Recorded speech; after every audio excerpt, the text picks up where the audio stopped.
لوگوں کی کڑوی کڑوی باتیں سننا، گرمی سردی برداشت کرنا، یہ ٹھیک ہے کہ آج اس مبارک محنت کے اندر قربانی ہے، لیکن اللہ کیا اس محنت کی کیا قدردانی ہے، اور کیسے اللہ پاک اپنی قدرت سے اس محنت کے کرنے والوں کو پورے عالم میں پورے دین کے زندہ ہونے کا اللہ پاک ذریعہ بناتے ہیں۔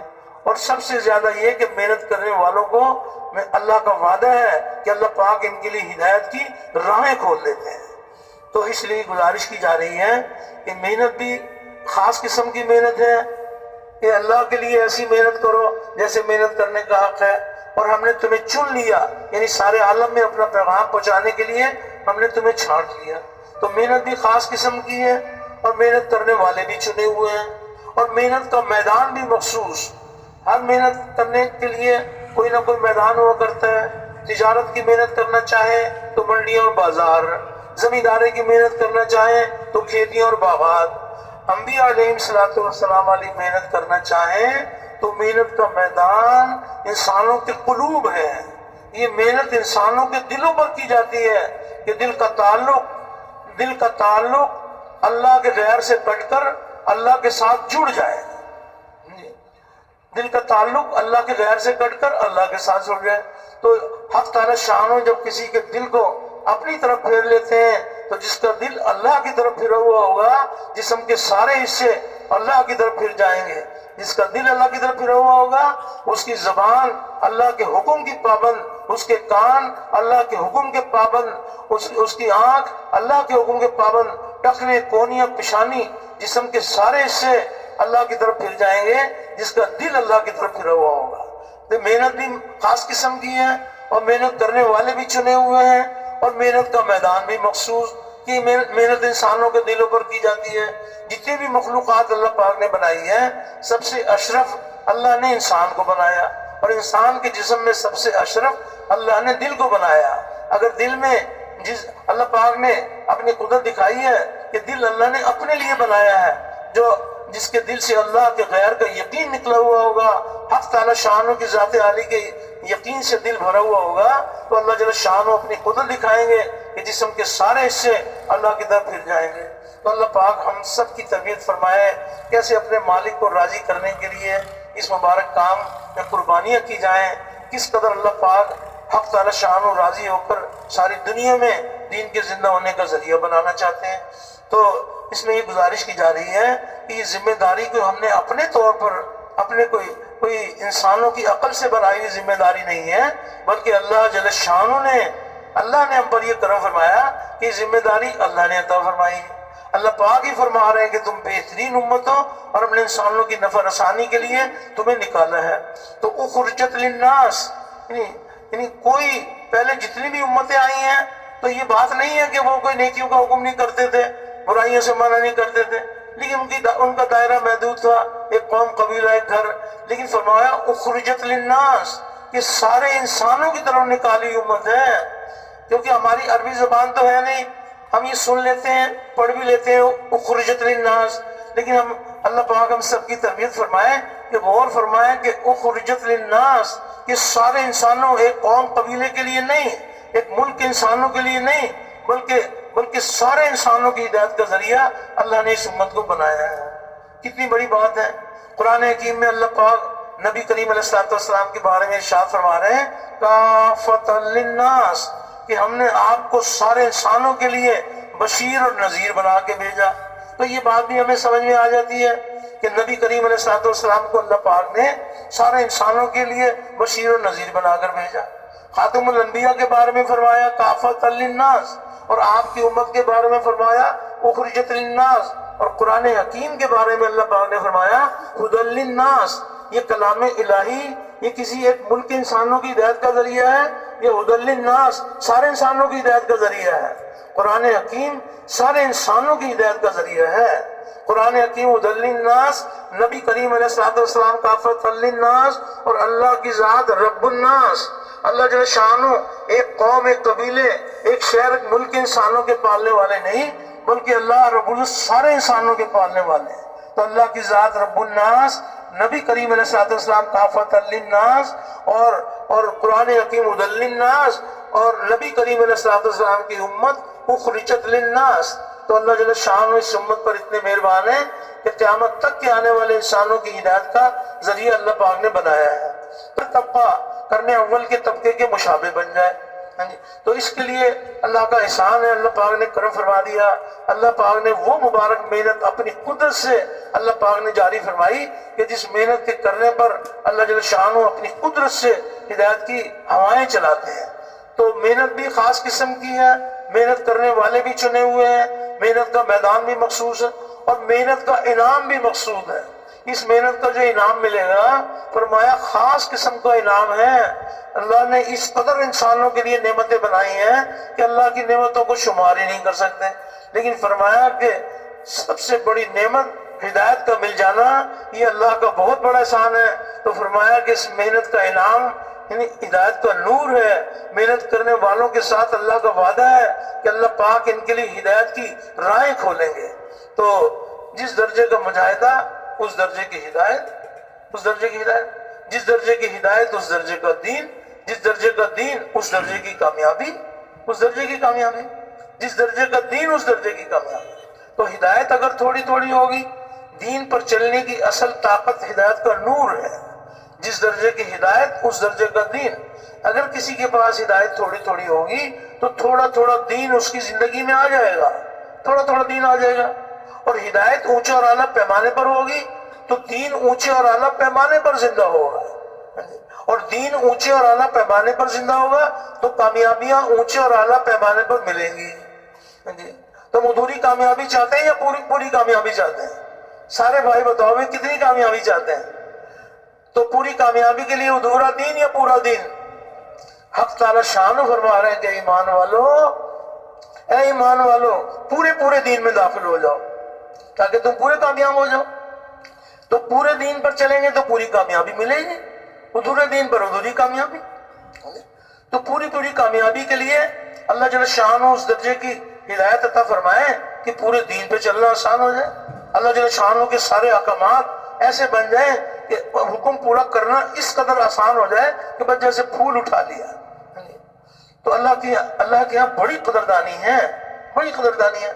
تو اللہ رب العزت اپنی قدرت سے ہدایت کی ہوائیں چلاتے ہیں۔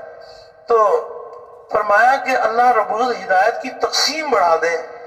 ہدایت تو اللہ کے سوا کوئی دینے والا نہیں ہے اور اللہ کے ضابطے بھی بدلتے نہیں ہیں۔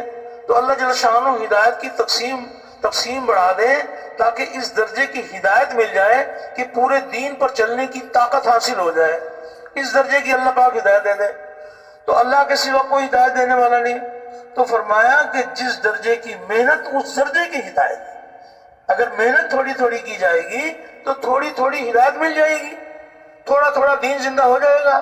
کہیں نمازیں نہیں پڑھتے تھے وہ نمازی بن جائیں گے، کہیں تعلیم نہیں تھی وہاں تعلیم شروع ہو جائے گی، کسی جگہ کوئی عمل زندہ ہو جائے گا، کسی جگہ کوئی عمل زندہ ہو جائے گا۔ اور ایک یہ ہے کہ جب محنت کی سطح کو بلند کیا جائے گا تو اللہ جل شانہ اللہ رب العزت ہدایت کی تقسیم بڑھا دیں گے، اس درجے کی ہدایت عطا فرمائیں گے کہ ہر ایک کے لیے پورے دین پہ چلنا آسان ہو جائے گا۔ وہ اللہ کی طرف سے دیر نہیں ہے، وہ تو ہمیں دیکھنا ہی ہے کہ ہماری محنت کی سطح کیا ہے۔ تو آج ہم محنت کی جس دور میں چل رہے ہیں تو یہ ابتدائی درجہ ہے، یعنی ابتدائی درجہ ہے۔ یعنی صحابہ کے مبارک دور میں یہ محنت کیسی قربانیوں کے ساتھ ہو رہی تھی اور کیسے مجاہدوں کے ساتھ ہو رہی تھی۔ صحابہ کے واقعات جب ہمارے سامنے ہوں گے، صحابہ کی مبارک زندگی ہمارے سامنے ہوگی تو پھر یہ بات سامنے آئے گی کہ اس مبارک محنت کے اندر کیسی کیسی قربانیوں کے ساتھ اللہ کے دین کا کام کیا گیا۔ صحابہ کے واقعات کیسی، ان کی تو قربانی کی ایک لمبی چوڑی کتاب ہے۔ کتنی بڑی قربانی کی بات ہے کہ پوری کی پوری صف بھوک کی وجہ سے گر جاتی ہے اور ایک صحابی بھی اٹھ کر یہ نہیں کہتے کہ اللہ کے نبی علیہ السلام ہم آپ کے کام میں آپ کے ساتھ شامل ہیں، ہماری بھوک کا انتظام تو کریں۔ اس حال میں بھی اللہ کے دین کا کام کیا۔ 24 گھنٹے میں ایک کھجور کھانے کو ملتی ہے تو ایک کھجور کھا کر اللہ کے دین کا کام کیا، اور کھجور ملنی بند ہو گئی تو کھجور کی گٹھلی چوس کے اللہ کے دین کا کام کیا۔ کیسی قربانیوں کے ساتھ اللہ کے دین کا کام کیا، کوئی ایک واقعہ نہیں ہے۔ کس قدر جب اللہ پاک کی طرف سے حکم آیا، یعنی اپنا وطن چھوڑا، صحابہ نے ہجرت کی، مدینہ منورہ گئے، مدینہ منورہ والوں نے اللہ کے دین کی نصرت کی اور کیسی قربانیوں کے ساتھ کی کہ بستی مدینہ منورہ والوں کو اللہ پاک نے سارے عالم میں دین کے زندہ ہونے کا اللہ نے ذریعہ بنایا، لیکن ان کی قربانیاں کیسی ہیں کہ باہر سے آنے والوں کو سنبھالنا، یعنی اپنی چاہتوں کو قربان کرنا، اپنی حاجتوں کو مؤخر کرنا، آنے والوں کو مقدم کرنا، کوئی قربانی تو نہیں ہے؟ یعنی کتنی بڑی قربانی کی بات ہے کہ بیوی سے یہ کہنا کہ چراغ صحیح کرنے کے بہانے چراغ کو بجھا دینا، مہمان کو کھانا کھلانا ہے، کھانا تو اتنا ہے نہیں کہ ہم بھی کھا لیں اور بچے بھی کھا لیں اور مہمان بھی کھا لیں، قربانیوں کے ساتھ اللہ کے دین کا کام کیا۔ اللہ رب العزت نے اپنی قدرت سے مدینہ منورہ والوں کو اللہ پاک نے سارے عالم میں دین کے پھیلنے کا ذریعہ بنایا۔ تو کیسی کیسی ان کی قربانیاں ہیں کہ آنے والوں کو سنبھالنا، ان کی تربیت کی فکر کرنا، پھر نوبت یہاں تک آ گئی کہ اب نہ کھلانے کے لیے کچھ ہے نہ اپنے کھانے کے لیے کچھ ہے، تو ایسی نوبت آ گئی، ایسی قربانیاں کی۔ تو اس پر پھر بنی قریظہ وہاں سے جب وہ قبیلہ نکلا، ان کی مال زمین سامنے آئی، تو نبی کریم علیہ السلام نے انصار سے فرمایا کہ اچھا بھئی یا تو اس کو برابر کا تقسیم کر لیں یا جیسے کہیں، تو ایسی قربانیوں کے ساتھ اللہ کے دین کا کام کیا۔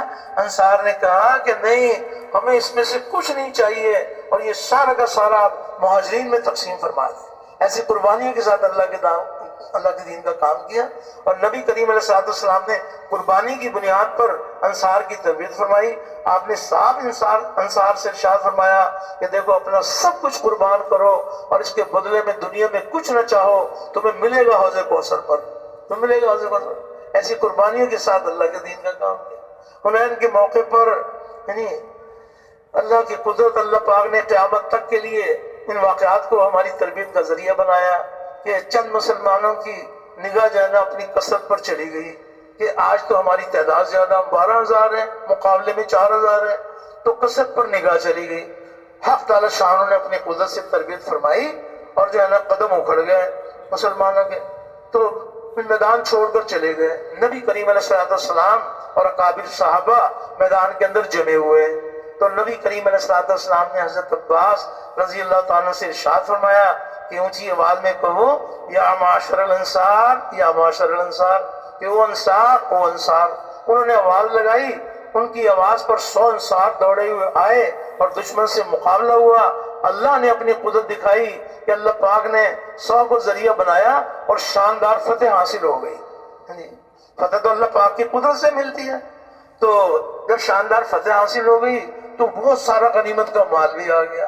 اب دیکھیں کیسی قربانی کے ساتھ اللہ کے دین کا کام کیا اور کس قدر ان کی قربانیوں کے ساتھ تربیت کی گئی انصار مدینہ کی، تو بہت سارا غنیمت کا مال آیا۔ تو جنگ سے واپسی پر ایک مقام پر نبی کریم علیہ السلام ٹھہرے اور وہ غنیمت کا مال آپ نے تقسیم فرمایا۔ تو جو نئے مسلمان تھے فتح مکہ کے بعد جو اسلام میں داخل ہوئے تھے، ان کی دل جوئی کے لیے وہ غنیمت کا مال جو ہے نا انہی میں تقسیم کر دیا گیا۔ تو اس پر کچھ چند انصار کے جی میں یہ بات آ گئی، تربیت کا زمانہ، قیامت تک کی تربیت اس میں چھپی ہوئی ہے۔ ان کی جی میں یہ بات آ گئی کہ جب لڑائی کا وقت آئے تو انصار کو بلایا جائے، اور جب مال تقسیم ہو تو مال جو ہے نا وہ مکی والوں میں تقسیم ہو جائے۔ تو سعد بن عبادہ رضی اللہ تعالیٰ عنہ ان کے انصار کے سرداروں میں تھے، وہ نبی کریم علیہ السلام کی خدمت میں حاضر ہوئے اور عرض کیا کہ قوم کیا کہتی ہے؟ آپ نے فرمایا کیا کہتی ہے؟ کہ قوم کہتی ہے کہ جب لڑائی کا وقت آئے تو وہ انصار اور جب مال تقسیم ہو تو وہ مکے والوں میں تقسیم ہو جائے۔ تو نبی کریم علیہ السلام نے شاہ فرمایا کہ تم کیا کہتے ہو؟ تو انہوں نے کہا جی میں بھی قوم کا ایک فرد ہوں۔ ایک بات آئی تھی آپ سے عرض کر دی، تو وہاں یہ بات نہیں ملتی کہ انصار کے جی میں یہ بات آ گئی کہ ان کو غنیمت کا مال نہیں مل رہا، تو ان کے لیے بھی کچھ انتظام کیا جائے۔ نبی کریم علیہ السلام نے ارشاد فرمایا کہ انصار کو جمع کیا جائے اور اس میں انصار کے علاوہ اور کوئی نہ ہو، پھر انصار کو جمع کیا گیا۔ تو نبی کریم علیہ السلام نے انصار کی تربیت فرمائی۔ آپ نے انصار سے ارشاد فرمایا کہ کیا چینی گوئیاں ہیں کہ جس کی اطلاع مجھ کو ملی ہے، کیا چند حقیر اشیاء کی وجہ سے تمہارے دلوں میں شکایت پیدا ہو گئی؟ تو اس پر جو ہے نا انصار میں سے کھڑے ہو کر کہا کہ یا رسول اللہ صلی اللہ علیہ وسلم، یہ چند ناسمجھ نوجوان ہیں کہ جن کے دلوں میں شیطان نے خدشات پیدا کر دی ہے، یہ کچھ سب کی طرف سے تو بات نہیں ہے۔ تو جب یہ بات آپ کے سامنے آئی تو پھر نبی کریم علیہ السلام نے پھر تربیت فرمائی.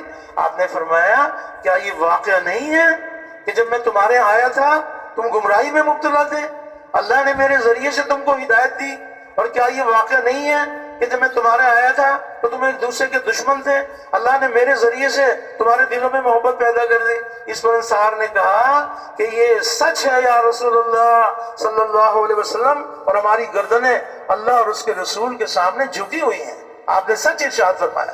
تو جب یہ بات آئی تو پھر آپ نے ارشاد فرمایا کہ نہیں, اگر میرے بات کے جواب میں تم کہنا چاہو تو تم بھی یہ کہہ سکتے ہو کہ آپ ہمارے یہاں اس حال میں آئے تھے کہ سبھی نے آپ کو جھٹلایا تھا, ہم ہی تو تھے جنہوں نے آپ کو سچا نبی مانا اور ہمیں آپ کی مدد کی. تو اس پر انصار نے کہا کہ ہماری گردنیں اللہ اور اس کے رسول کے سامنے جھکی ہوئی ہیں. پھر نبی کریم علیہ السلام نے فرمایا کہ کیا چند حقیر اشیاء کی وجہ سے تمہارے دلوں میں شکایت پیدا ہوئی, جس کے ذریعے سے میں نے نئے مسلمانوں کی تالیف قلب کا کام لیا اور تمہارے ایمان اور اسلام کے اوپر اعتماد کیا. تو یہ بھی فرمایا اس وقت میں کہ لوگ اپنے خیموں میں اونٹ اور بکریاں لے کے جائیں اور تم اپنے ساتھ اللہ کے رسول کو لے کے جاؤ, اور یہ بھی فرمایا کہ تم میرے اندر کا لباس ہو اور یہ میرے باہر کا لباس ہے, اور لوگ ایک وادی میں چلیں اور دوسری وادی میں انصار چلیں تو میں انصار کے ساتھ چلوں گا. تو یہ بات جب سنی تو سب کے سب انصار اتنا روئے کہ ان کی داڑیاں آنسوں سے تر ہو گئیں کہ ہماری نگاہ کہاں چلے گی. ایسی قربانیوں کے ساتھ اللہ کے دین کا کام کیا. تو اللہ جل شانہ کی ذات کریم ذات ہے, ہمارے بھی حوصلے بلند ہو جائیں. یہ واقعات بھی اسی لیے سنے جاتے ہیں, سنائے جاتے ہیں تاکہ ہمارے حوصلے بھی بلند ہو جائیں. ہم دعوت والے کام کو اپنا کام بنائیں. اس مبارک کام میں لگتے ہوئے کچھ حاجتیں ضرورتیں بھی آئیں گی. وہ حاجتیں ضرورتیں اگر کچھ قربان ہو جائیں گی تو اللہ کی کیا قیمت ہوگی. اس لیے یہ گزارش کی جا رہی ہے کہ دعوت والے کام کو کام بنا لیں. اس میں سے کچھ وقت بچ گیا, اللہ کا حکم نبی کے طریقے پر تجارت بھی کر لی. تجارت بھی انسانی زندگی کا شعبہ ہے. تبلیغ کے کام میں سے کچھ وقت بچ گیا تو وقت نکال کر کوئی مزدوری بھی کر لیں. مزدوری بھی انسانی زندگی کا شعبہ ہے, اس میں بھی اللہ کا حکم نبی کا طریقہ زندہ کریں.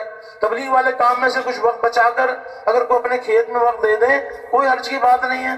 فرمایا کہ جو تاجر اپنی تجارت میں دعوت والے کام میں سے وقت نکال کر تجارت کریں گے تو جو تجارت کے اوپر اجر و ثواب ملتا ہے وہ نہیں, بلکہ دعوت کے ترازو سے ان کی تجارت بھی تلے گی. ان کی تجارت بھی دعوت کے ترازو سے تلے گی کہ یہ وہ لوگ ہیں جو دعوت والے کام کو اپنا کام بناتے ہیں. اس میں سے کچھ وقت میں تاجر اللہ کا حکم نبی کے طریقے پر تجارت بھی کر لیتے ہیں, مزدور اللہ کا حکم نبی کے طریقے پر مزدوری بھی کر لیتے ہیں, زمیندار. تبلیغی جماعت کے تمام اکابرین کے بیانات کو حاصل کرنے کے لیے ہمارے فیس بک پیج تبلیغی بیانات اور یوٹیوب چینل تبلیغی بیانات آفیشیل کو سبسکرائب کریں. جزاکم اللہ. دعوت دینے والے کے اپنے یقین کے بڑھنے کا ذریعہ ہے. کسی کے دروازے پر جا کر دعوت دی, اللہ کی بڑائی کے بول بولے, اللہ کی نعمتیں, یہ کیا کیا نعمتیں اللہ پاک نے اپنی قدرت سے انسانوں کو دی ہیں, اور وہ کیسی قدرت والے ہیں کہ ان کی نعمتوں کو کوئی شمار نہیں کر سکتا. اللہ کی بڑائی کی باتیں کی, بہت مبارک. تو 10-15 منٹ کسی کو دعوت دی, انہوں نے ایک بار ہماری دعوت کو سن لیا. کچھ دیر کے بعد کسی دوسرے کو دعوت دی, انہوں نے بھی ہماری دعوت کو ایک بار سنا. صبح سے لے کر شام تک 25-30 آدمیوں کو دعوت دی, ہر ایک نے ایک بار سنا, اور دعوت دینے والے نے 25-30 بار سنا. زبان سے بولا, کانوں سے سنا. تو ایمان جو بڑھے گا وہ دعوت دینے والوں کو یقین وہ زیادہ ترقی کرے گا. دعوت صرف دوسروں کے لیے نہیں ہے, تو دعوت دینے والے کی اپنی حاجت.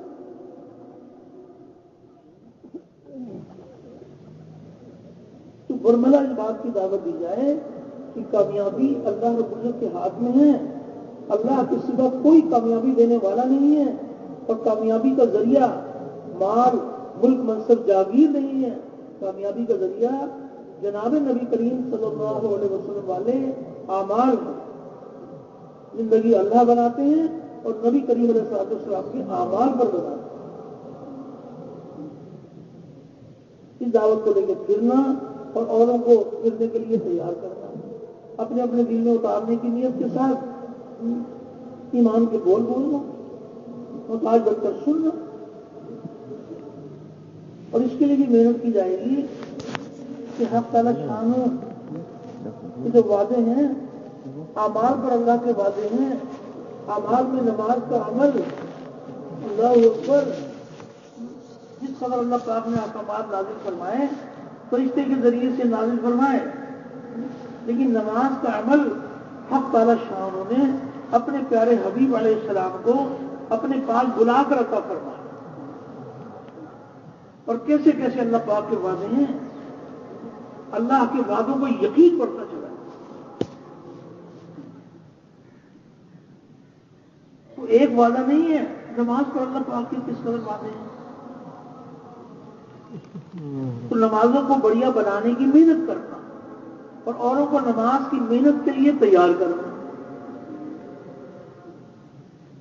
صرف نماز پڑھ کر اطمینان نہیں، اللہ نے توفیق دی نماز پڑھنے کی، بہت مبارک، لیکن نمازوں کو وزنی بنانے کی محنت کرنا۔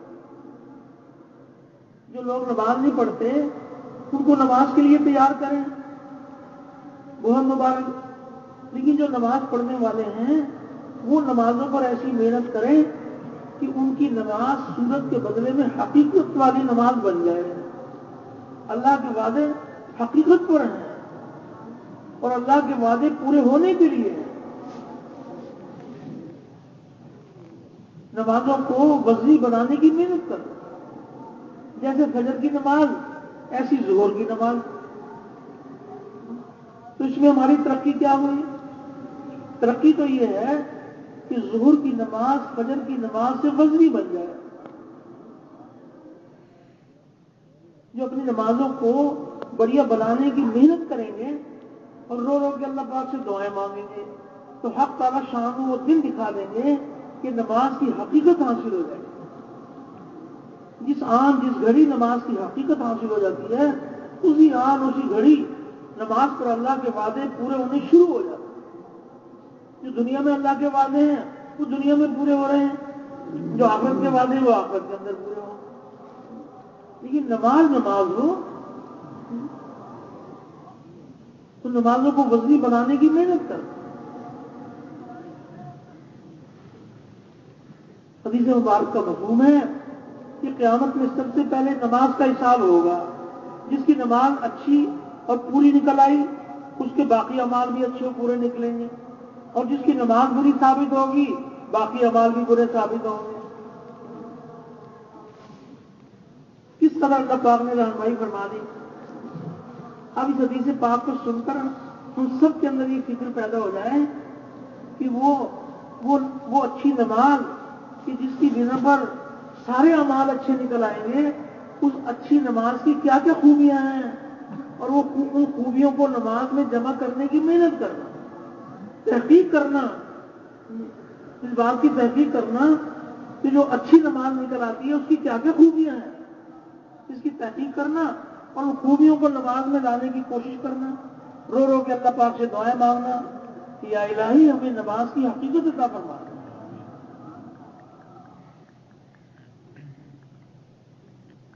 کوئی ایک وعدہ نہیں ہے، بہت سارے وعدے ہیں۔ اب جب یہ بات فرمائی کہ جس کی نماز بری ثابت ہوگی اس کے باقی اعمال بھی برے ثابت ہوں گے، تو وہ نماز کی کون کون سی خامیاں ہیں کہ جس بنا پر نماز بری نکل آتی ہے، اس کی تحقیق کرنا، ان خامیوں کو نماز میں سے دور کرنے کی کوشش کرنا، اللہ پاک سے رو رو کے دعائیں مانگنا کہ یا الہی ہماری نماز کی خامیوں کو دور فرما دو۔ جب نماز حقیقی نماز بن جاتی ہے تو براہ راست اللہ پاک کی قدرت سے استفادہ، ایک ہے اللہ پاک کی قدرت سے بنی چیزوں سے فائدہ اور ایک ہے براہ راست اللہ کی قدرت سے فائدہ۔ چیزوں سے جو فائدہ ملے گا وہ بھی اللہ ہی کے ارادے سے ملے گا، لیکن یہ محدود ملے گا اور فانی ملے گا، اور جو اللہ پاک کی قدرت سے ملے گا، براہ راست اللہ کی قدرت سے ملے گا، وہ غیر فانی ملے گا اور لامحدود ملے گا، کبھی ملنا ختم ہی نہیں ہوگا۔ اللہ کی قدرت لامحدود ہے، لامحدود فائدہ حاصل کرنے کے لیے کہ براہ راست اللہ کی قدرت سے فائدہ حاصل کرنا. نماز پڑھنا بہت مبارک، لیکن صرف نماز پڑھ کر اطمینان کہ بس ہم نے نماز ادا کر لی، اور ایک ہے نمازوں کو بڑھیا بنانے کی محنت کرنا، اوروں کو نماز کی محنت کے لیے تیار کرنا.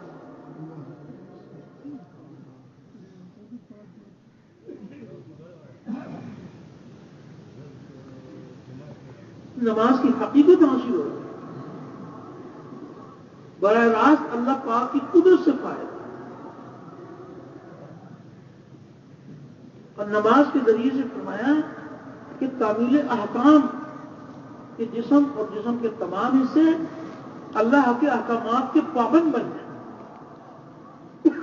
نماز کی حالت میں جس کا جسم اللہ کے احکامات کا بوجھ اٹھا لے گا تو نماز کے باہر بھی اللہ کے احکامات کا بوجھ اٹھا لے گا. جو نماز کے 10 منٹ میں جس کا جسم اللہ کے احکامات کا بوجھ نہیں اٹھا سکتا، وہ 24 گھنٹے اللہ کے احکامات کا بوجھ کیسے اٹھائے گا؟ تو جسم اور جسم کے تمام حصے اللہ کے احکامات کے پابند بن جائیں. عالمانہ نماز،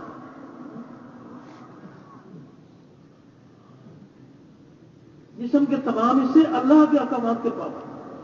نماز کی حالت میں آنکھ اللہ کے حکم کی پابند، نماز کی حالت میں کان اللہ کے حکم کے پابند،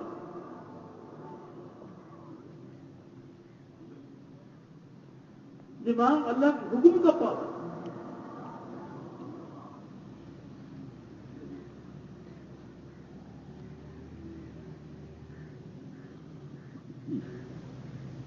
مالک کے حکم کو پورا کرنا ہے تو جسم کے تمام حصے اللہ کے احکامات کے پابند بن جائیں.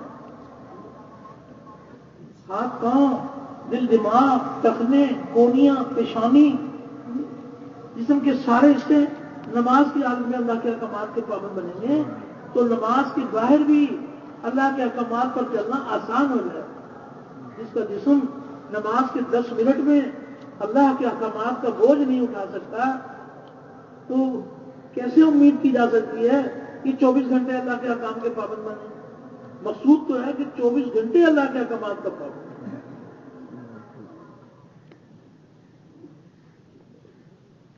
تو نمازوں کو بڑھیا بنانے کی محنت کرنا اور نمازوں کی محنت کے لیے ہر ایک کو تیار کرنا، رو رو کے اللہ پاک سے دعائیں مانگنا، یا الہی ہمیں نماز کی حقیقت عطا کرنا.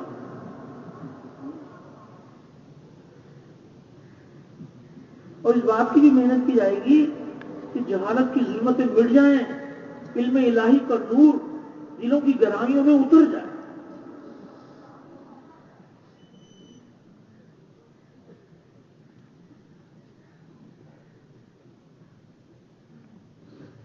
علم والوں کے اللہ پاک کتنے قدردان ہیں. علم کا کیا درجہ ہے، علم والوں کا کیا درجہ ہے. ایک حدیث مبارک کا مفہوم ہے، نبی کریم علیہ السلام نے ارشاد فرمایا کہ یا تو تم عالم بنو یا طالب علم بنو، یا علم کو توجہ اور دھیان کے ساتھ سننے والے بنو، یا علم اور علم والوں سے محبت کرنے والے بنو. اور 5ویں قسم کے نہ بنو ورنہ ہلاک ہو جاؤ. اور 5ویں قسم یہ ہے کہ علم اور علم والوں سے بغض رکھنا. اللہ تعالیٰ ہم سب کی حفاظت فرمائے. کتنے آداب سکھائے گئے ہیں. علم کا کیا مقام ہے، علم والوں کا کیا مقام ہے. جس کے دل میں علم کی قیمت آ جائے گی تو علم والوں کی قیمت بھی اس کے دل میں آ جائے گی. جس کے دل میں علم کی قیمت نہیں ہوگی تو علم والوں کی قیمت بھی دل میں نہیں آئے گی. جہالت کی ظلمتیں مٹ جائیں، علم الہی کا نور دلوں کی گہرائیوں میں اترتا چلا جائے.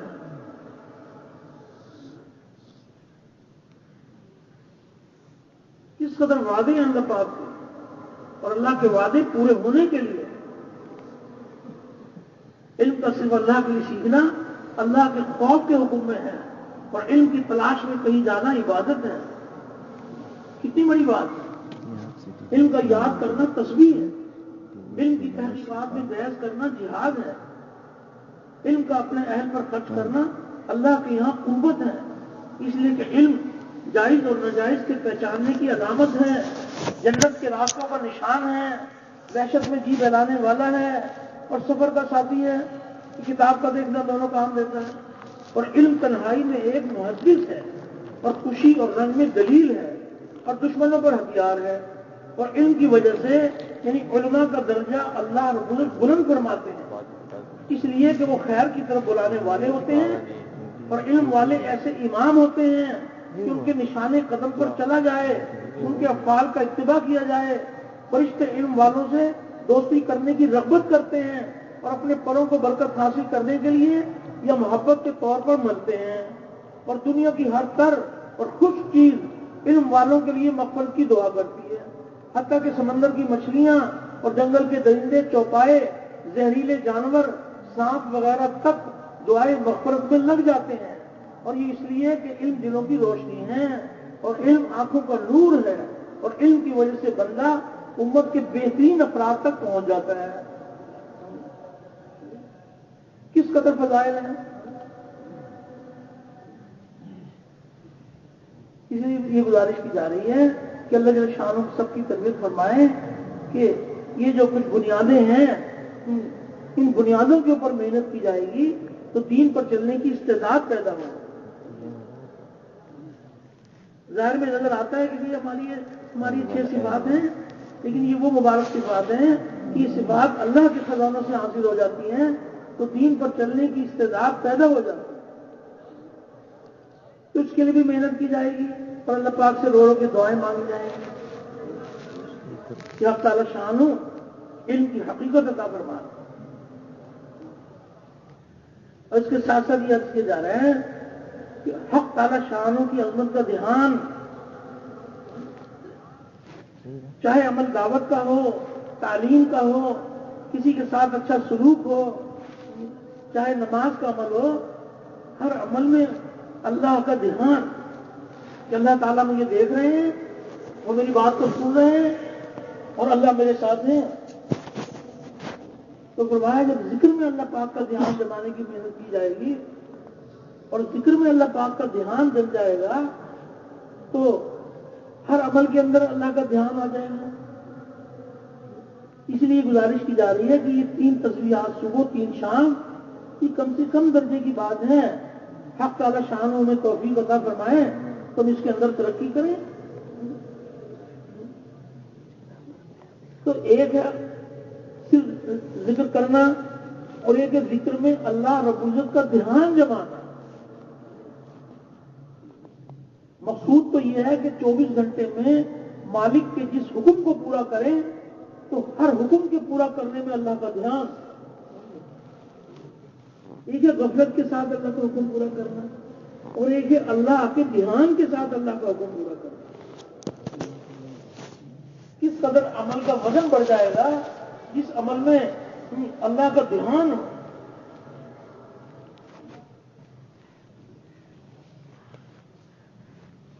جب ذکر میں دھیان جمے گا باقی اعمال میں بھی دھیان آ جائے گا، اور ذکر میں دھیان نہیں جمے گا تو باقی اعمال میں دھیان کیسے آ جائے گا؟ اللہ کی یاد میں مصروف ہیں، تسبیحات پوری کر رہے ہیں، اللہ کی یاد میں اللہ یاد نہیں ہے، ذکر کرتے ہوئے کبھی کھیت میں، کبھی بیوی بچوں میں، کبھی تجارت میں دھیان۔ اللہ کی یاد میں جب اللہ یاد نہیں ہے تو پھر بتائیے کہ پھر تجارت کی منڈی میں اللہ یاد کیسے آ جائیں گے، کھیت میں اللہ پاک یاد کیسے آ جائیں گے؟ مقصود یہ ہے کہ اللہ جل شانہ کی عظمت کا دھیان۔ صحابہ کی جہاں اور خوبیاں بتائی گئی، ایک بڑی خوبی یہ بھی بتائی کہ کیسے حق تعالی شانہ کا دھیان ہے، ایسے اللہ کے ساتھ تعلق ہے کہ ان کو خریدنا بیچنا ان کے دلوں کو اللہ کی یاد سے غافل نہیں کرتا۔ جو سب سے زیادہ غفلت کی جگہ ہے بازار، وہاں دھیان کا یہ حال ہے کہ ان کو خریدنا بیچنا اللہ کی یاد سے ان کے دلوں کو غافل نہیں کرتا۔ ذکر اللہ میں دھیان جمے گا تو باقی اعمال میں بھی دھیان آ جائے گا۔ اور ذکر والوں کی کیا کیا فضائل ہیں؟ ایک روایت میں آتا ہے کہ اللہ پاک نے فرمایا کہ میرا ذکر کرنے والے میرے اپنے آدمی ہیں اور میں ان کو اپنی رحمت سے دور نہیں کرتا۔ اگر یہ اپنے گناہوں سے توبہ کریں تو میں ان کا حبیب ہوں، اور گناہوں سے توبہ نہ کریں تو میں ان کا طبیب ہوں کہ ان کو کسی پریشانی میں مبتلا کر کے ان کو گناہوں سے پاک کر دوں۔ تو ذکر والوں پر اللہ پاک اتنے مہربان ہیں۔ جو لوگ اللہ کے ذکر کے لیے مجتمع ہوں اور ان کا مخصوص صرف اللہ ہی کی رضا ہو، تو آسمان سے ایک فرشتہ ندا کرتا ہے کہ تم لوگ بخش دیے گئے اور تمہارے گناہوں کو نیکیوں سے بدل دیا۔ حق تعالی شانوں کے ہاں بڑی قدردانی ہے، اور مالک کے ہر حکم کو پورا کرنا ذکر ہے۔ حال کے امر کی پہچان کہ جس وقت میں مالک کا جو حکم ہے اس حکم کو پورا کرنا اللہ کا ذکر ہے۔ تو اس کے لیے بھی محنت کرنا، اوروں کو محنت کے لیے تیار کرنا، اور رو رو کے دعائیں مانگنا کہ یا الہی ہمیں ذکر اللہ کی حقیقت عطا فرما۔ صرف یہ 6 باتیں صرف زبان سے بولنے کے لیے نہیں ہیں، بلکہ ان صفات کو اپنے اندر بھی لانا ہے اور پوری امت کے اندر ان صفات کو لانے کی محنت کرنی ہے۔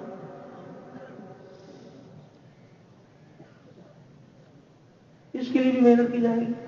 اس کے ساتھ ساتھ جس مخلوق کے ساتھ بھی ہمارا معاملہ ہو، ہر ایک کے ساتھ نبی کریم صلی اللہ علیہ وسلم والی پابندیوں کے ساتھ اس نے سلوک۔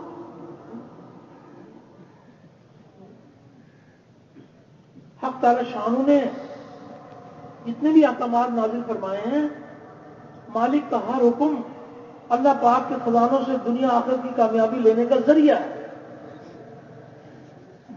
کچھ احکامات ایمانیات کے بارے میں اللہ پاک نے نازل فرمائے، کچھ احکامات عبادات کے بارے میں نازل فرمائے، اور بہت سارے احکامات اللہ جل شانہ نے اپنے بندوں سے متعلق نازل فرمائے۔ تو حق تعالی شانہ کے وہ احکامات جو اللہ تعالیٰ نے اپنے بندوں کے لیے عطا فرمائے ہیں، ان احکامات کو نبی کریم علیہ الصلوۃ والسلام والی پابندیوں کے ساتھ پورا کرو۔ اخلاق والوں کے اللہ پاک بڑے قدردان ہیں۔ اخلاق کس چیز کا نام ہے؟ اخلاق اللہ کی صفات کا نام ہے۔ اللہ جل شانہ رحم کرنے والے ہیں، ہم بھی اللہ کے بندوں کے اوپر رحم کریں گے۔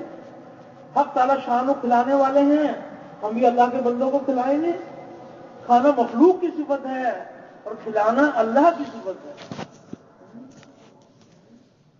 حق تعالی شانہ پردہ پوشی فرمانے والے ہیں، ہم بھی اللہ کے بندوں کی پردہ پوشی کریں گے۔ اخلاق کس چیز کا نام ہے؟ حق تعالی شانہ کے مبارک اخلاق، حقیقی اخلاق اللہ کے اخلاق، بندوں کے پاس اللہ کی عطا ہے، عطائی ہے۔ نبی کریم علیہ الصلوۃ والسلام نے فرمایا تخلقوا باخلاق اللہ، کہ اللہ والے اخلاق اپناؤ، اللہ والے اخلاق اپناؤ۔ اللہ جل شانہ رحم کرنے والے ہیں، ہم بھی اللہ کے بندوں پر رحم کریں گے۔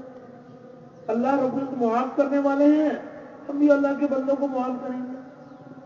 تو جو بندوں سے متعلق احکامات ہیں، جب ان کو پورا کیا جائے گا، جہاں آخرت کی بڑی کامیابی ملے گی، دنیا ہی کے اندر اللہ پاک پاکیزہ ماحول عطا فرمائے گا۔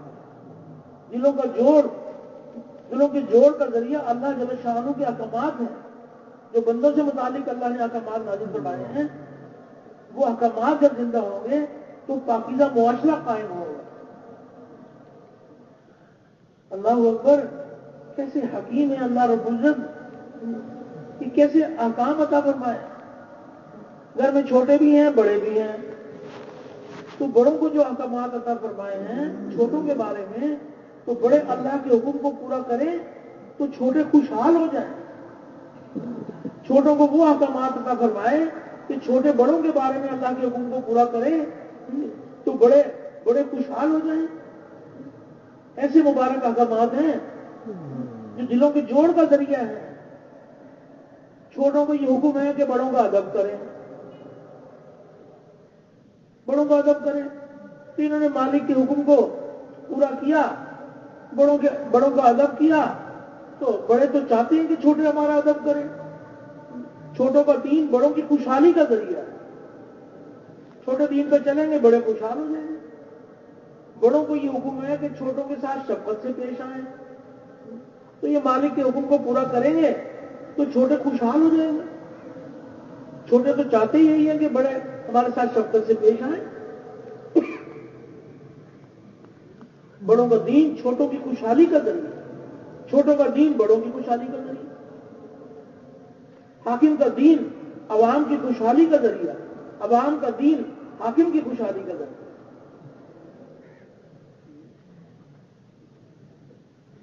عوام کو یہ حکم ہے کہ ان کی اطاعت کریں حاکموں کی، تو جب یہ مالک کے حکم کو پورا کریں گے تو حاکم خوشحال ہو جائیں گے، اور حاکم کو جو اللہ پاک نے احکامات عطا فرمائے ہیں وہ عوام کی خوشحالی کا ذریعہ ہے۔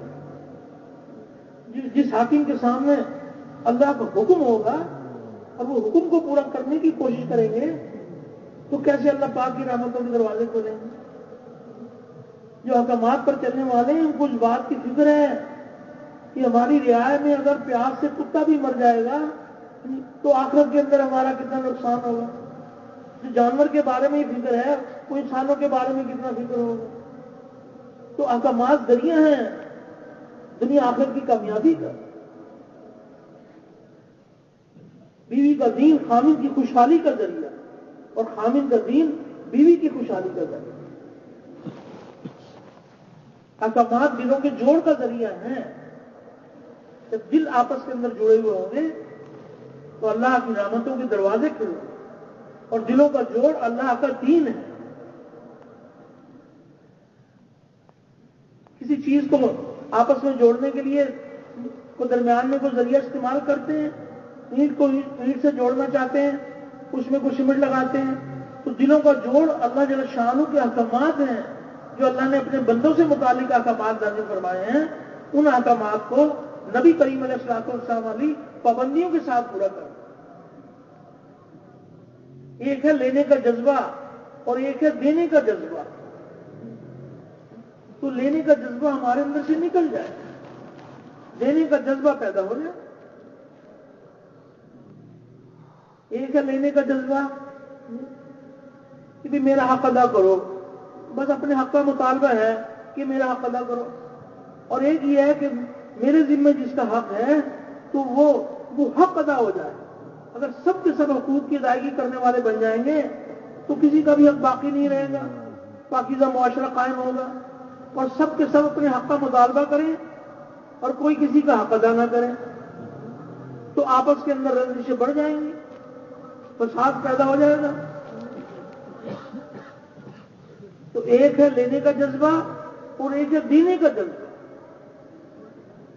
کہ میرے ذمہ جس کا جو حق ہے وہ مجھے دینا ہے۔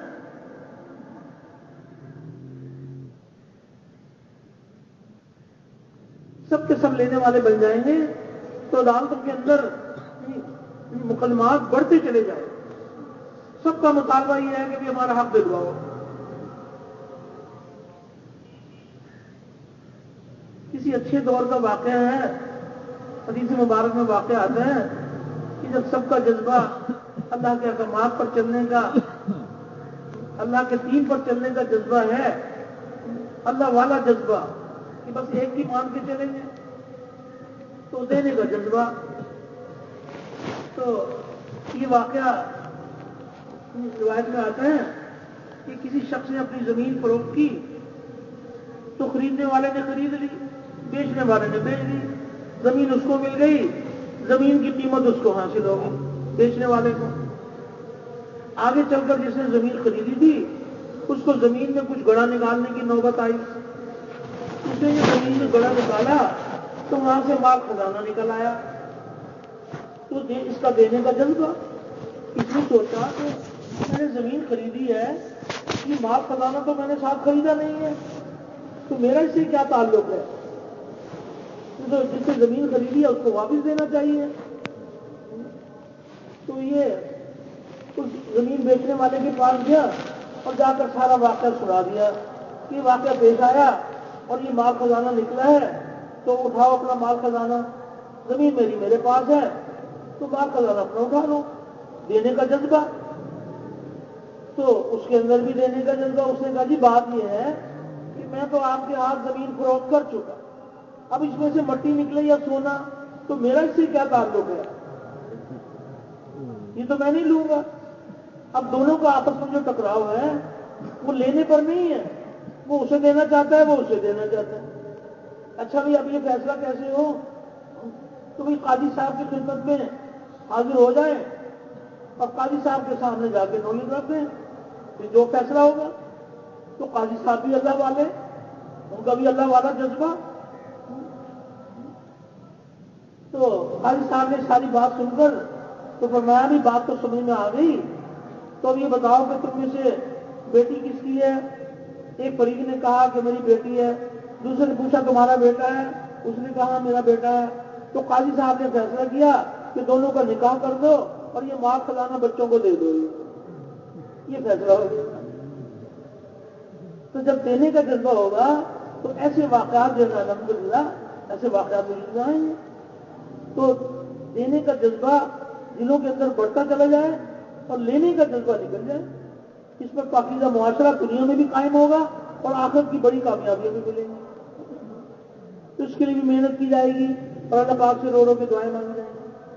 اور اس کے ساتھ ساتھ جو بھی ہمارا عمل ہو، چاہے دعوت کا عمل ہو، تعلیم کا عمل ہو، اللہ کا ذکر ہو، نماز کا عمل ہو یا کسی کے ساتھ اچھا سلوک ہو، ہر عمل میں اللہ جل شانہ کو راضی کرنے کا جذبہ۔ جو عمل اللہ کی رضا کے لیے کیا جاتا ہے وہ عمل حق تعالی شان اس کو پسند فرماتے ہیں، اسے قبول فرماتے ہیں۔ صرف عمل کرنا کافی نہیں ہے بلکہ اعمال اللہ کو پسند آ جائے۔ جو اعمال اللہ جل شانہ کو پسند آ گئے، اللہ پاک راضی ہو گئے، جس کو اللہ مل گئے اسے سب کچھ مل گیا، اور جس کو اللہ نہ ملے اسے کچھ بھی نہ ملا۔ تو اس کے لیے بھی محنت کی جائے گی، اوروں کو محنت کے لیے تیار کیا جائے گا تاکہ حق تعالی شانہ اخلاص کا نور ہمارے دلوں کے اندر بڑھتا چلا جائے۔ اخلاص کے ساتھ جو اعمال کیے جاتے ہیں تو اللہ جل شانہ کے ہاں وہ اعمال اللہ کے قبول ہو جاتے ہیں۔ تو اس کے لیے بھی محنت کی جائے گی۔ اس کے ساتھ ساتھ ہم سب کا ایمان ہے کہ ہمارے نبی کریم علیہ السلام آخری نبی ہیں۔ آپ کے آخری نبی ہونے کی بنا پر نبیوں والا کام، نبیوں والی محنت نبی کریم علیہ السلام کی پوری امت میں منتقل کی گئی۔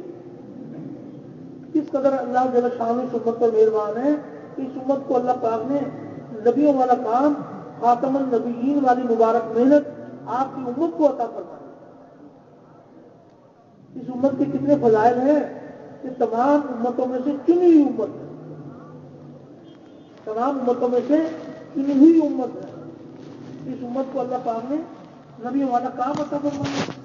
تو آج میرے اس بات کی ہو رہی ہے کہ ہر امتی کو اس ذمہ داری کا احساس دلا کر اس مبارک کام کے سیکھنے کے لیے تیار کرنا ہے۔ جو ذمہ داری اللہ پاک نے امت کو عطا فرمائی ہے، امت جب اس ذمہ داری کو پورا کرے گی تو اللہ جل شانہ اپنی قدرت سے اللہ رب العزت پورے عالم میں پورے دین کو زندہ فرمائے، پورے دین کو زندہ فرمائے۔ یہ وہ محنت ہے جس محنت کے لیے اللہ پاک نے ہر دور ہر زمانے میں انبیاء علیہ السلام کو مبعوث فرمائے، اور تمام انبیاء علیہ السلام کلمے کی آواز کو لے کر اٹھے۔ اللہ کے غیر سے ہو جانے کا سارے ہی نبیوں نے انکار کیا، اللہ پاک کی قدرت سے سب کچھ اور ہر طرح ہو جانے کو سارے ہی نبیوں نے بتلایا، اور اللہ پاک کی لامحدود قدرت سے فائدے حاصل کرنے کے لیے انبیاء علیہ السلام نے اعمال کے طریقے بتلائے، وہ اعمال بتلائے جن اعمال پر اللہ پاک راضی ہو کر دنیا اور آخرت کی کامیابی کے دروازے کھولتے ہیں، وہ اعمال بتلائے۔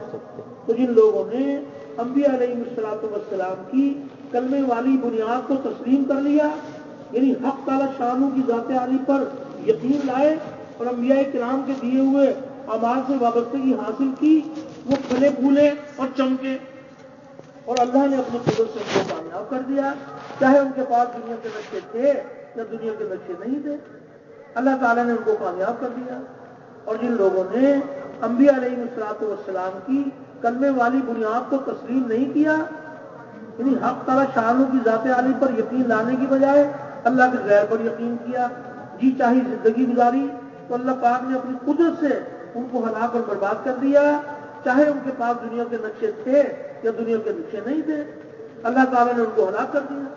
تو سب کے آخر میں سب کے سردار حضرت محمد صلی اللہ علیہ وسلم کو اللہ رب العزت نے اسی کلمے کی بنیاد پر اٹھایا، جس کلمے کی بنیاد پر پہلے انبیاء علیہ السلام تشریف لائے، وہی مبارک کلمہ ہمارے نبی کریم علیہ السلام لے کر تشریف لائے، لیکن آپ کی محنت کا میدان اور پہلے نبیوں کی محنت کا میدان، پہلے نبیوں کی محنت کا میدان ایک قوم، ایک قبیلہ، ایک شہر، ایک گھر، اور خاتم الانبیاء کی محنت کا میدان ایک قوم، ایک قبیلہ نہیں ہے، ایک شہر، ایک بر اعظم نہیں ہے۔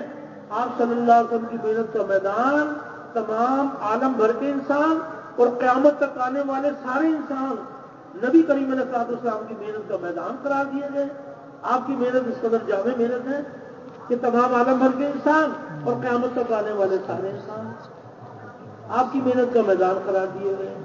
تو ہمارے نبی کریم علیہ السلام کو اللہ رب العزت نے جس قدر محنت کا میدان وسیع عطا فرمایا، اسی قدر عملہ بھی وسیع عطا فرمایا۔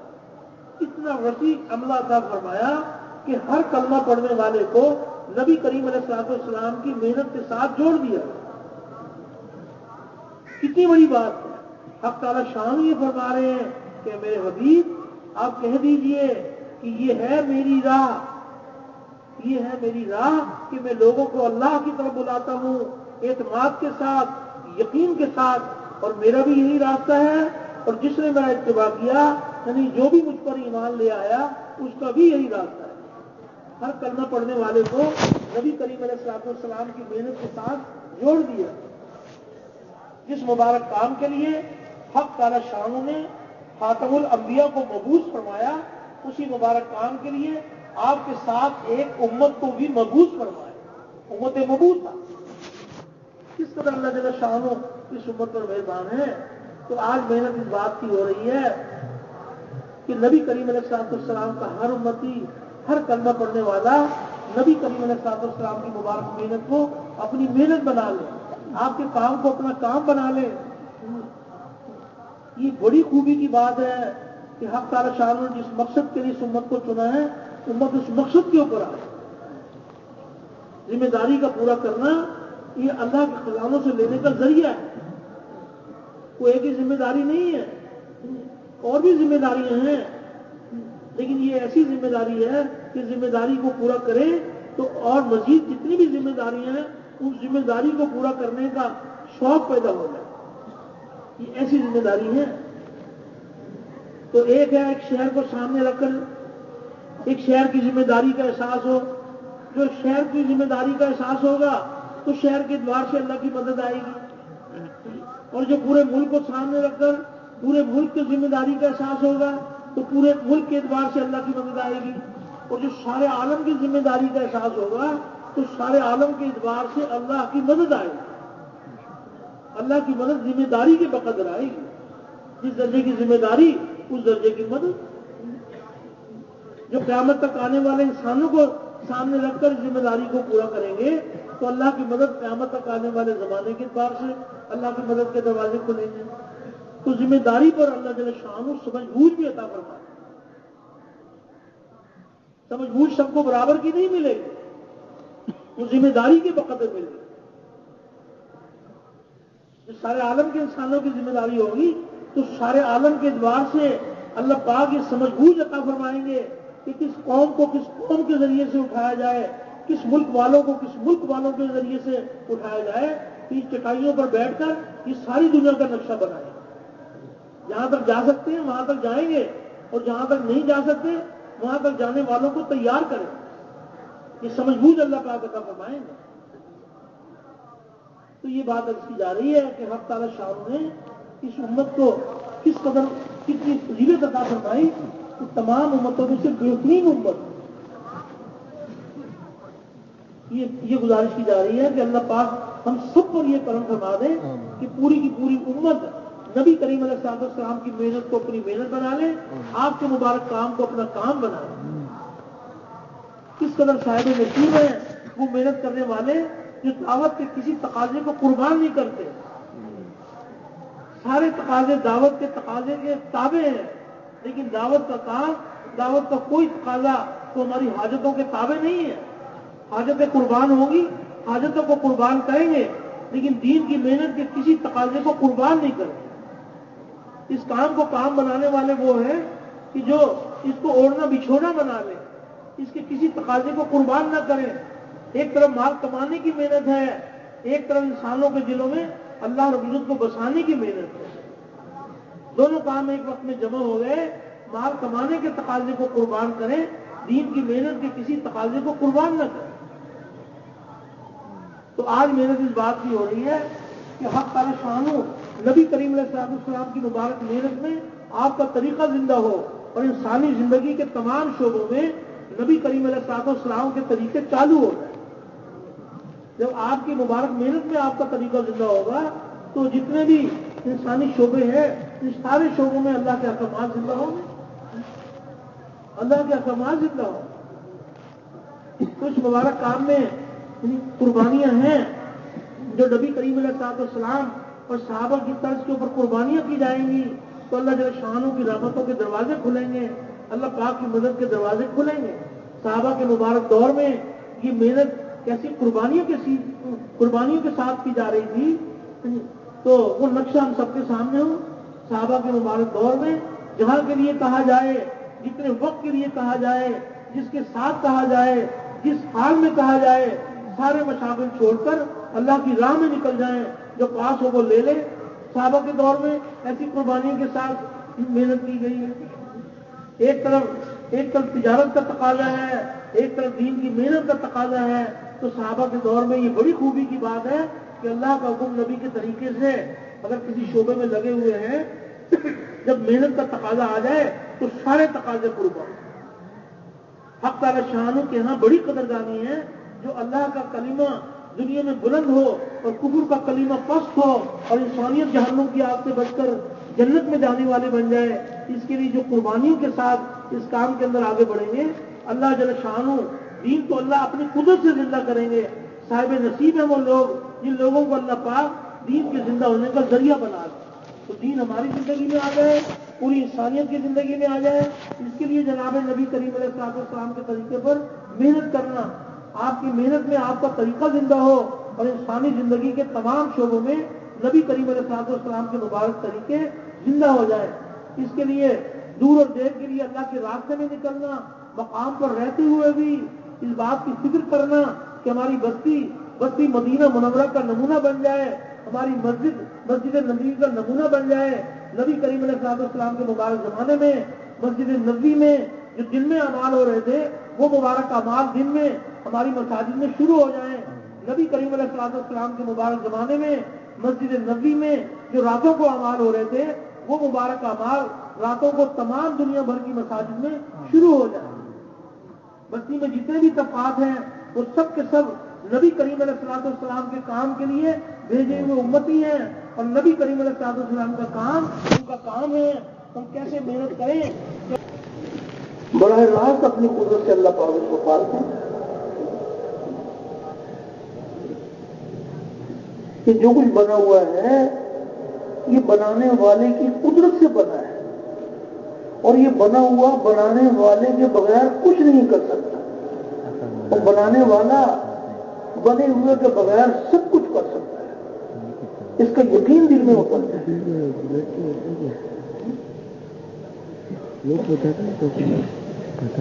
حق تعالی شان نے اپنی قدرت سے مخلوق کو بنایا ہے اور یہ بنانے والے کے قبضے میں ہے. بنے ہوئے سے وہ نہیں ہوگا جو بنا ہوا چاہے گا, بنے ہوئے سے وہ ہوگا جو بنانے والا چاہے گا.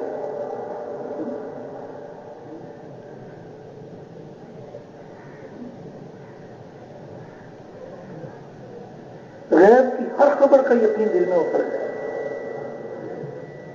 کیسی کیسی غیب کی خبریں ہیں کہ جہاں نہ انسان کی عقل پہنچتی ہے نہ ان کی نظر پہنچتی ہے.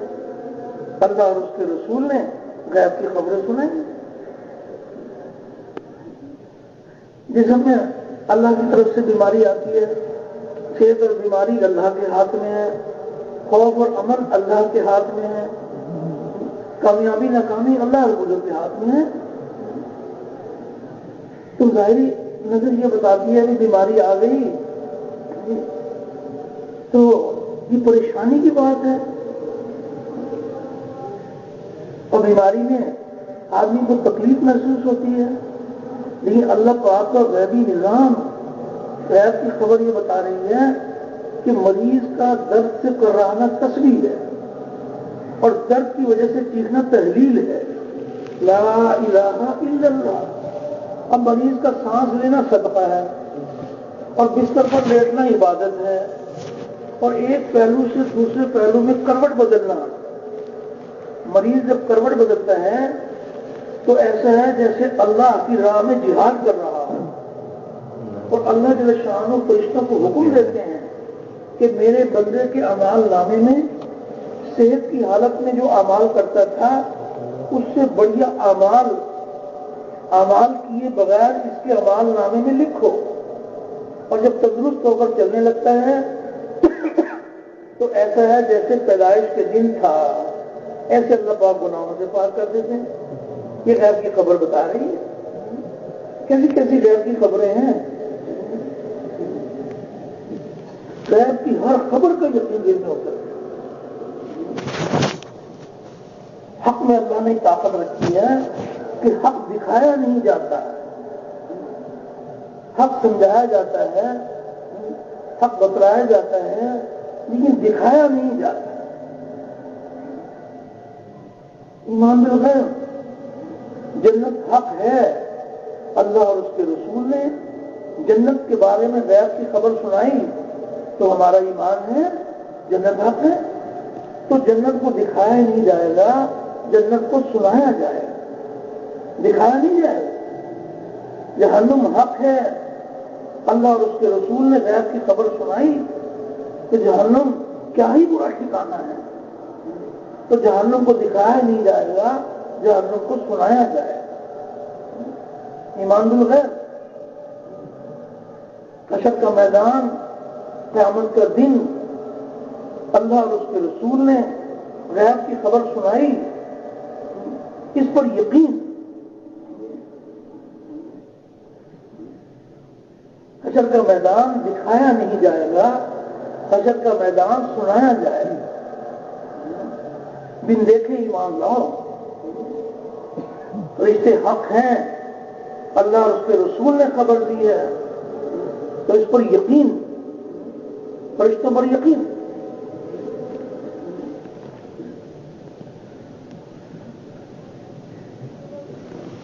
جہاں جا کے جو کچھ ہو رہا ہے وہ تنہ تنہ اللہ کی قدرت سے ہو رہا ہے۔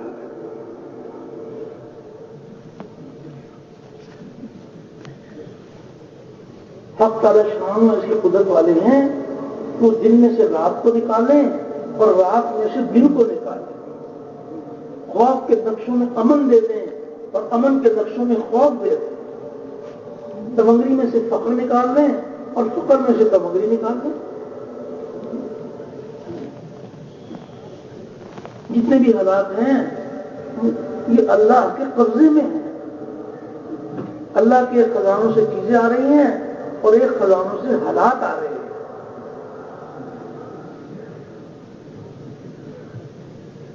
کس حال میں اللہ رب العزت کیا چاہتے ہیں؟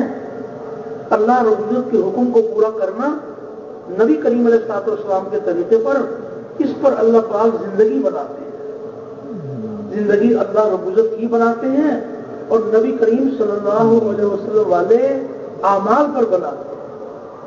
عملوں سے کامیابی کا یقین دلوں میں اتر جائے اور مادی شکلوں سے کامیابی کا یقین دلوں سے نکل جائے۔ یہ جتنے بھی مادی اسباب ہمیں نظر آ رہے ہیں یہ حق تعالی شان نے یہ ہمارے امتحان کے لیے بنائے ہیں، اطمینان کے لیے نہیں بنائے۔ اطمینان کے لیے نبی کریم علیہ الصلوۃ والسلام کے اعمال عطا فرمائے۔